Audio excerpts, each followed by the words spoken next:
it's more of just like they want to be surprised by more rather than be entirely surprised. Because I remember last year with the album, I think I heard the album for the first time in like March, which was just like a couple days before you guys started going really crazy on the teasers.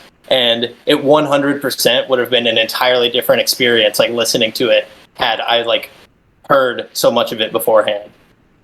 Yeah, that makes sense. And it seems like what you just said, Parker, is like what everyone feels. Yeah, it seems like they want stuff that's closer to the release date. Well, I'm glad I asked you guys because we were doing it. We want to like do right by everybody here, and I think what we can do better is make fun content around smaller. Because I like when you like hear something from an artist but you don't know the context, and also in relation to Up and Down, it's a very like it's all like one vibe, where I feel like a lot of our songs have like they just take really weird right turns. I know you guys saw that on So Far So Good.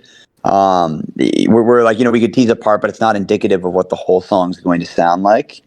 So yeah, we can be. The good news is we have a shit ton of music coming, so there'll be tons of stuff to get you guys in on. But we can be more careful about not giving everything away so far before the song comes out. You kind of touched on it a little bit, but the other thing I wanted to bring up before we start inviting people up was like last year. I think it was sometime last year. You guys said you weren't looking at this next album cycle as like a traditional album. Is it like can you give any insight on like how that thought process has evolved and like what people can expect for 2023? Yeah. Alex and I creatively we're writing. It's like we're ready to put songs out, but the album is also not done. So and I think that's kind of the vibe that we want to be on. We will make it like a cohesive chapter, like we always have with like our waterfall strategy in the past. But we want to just kind of like ride the wave of what we're making, and make something, put it out, see how the world reacts to it, see people are interacting, and then get inspired by that and be able to take that into the rest of the album instead of putting together a full body of work.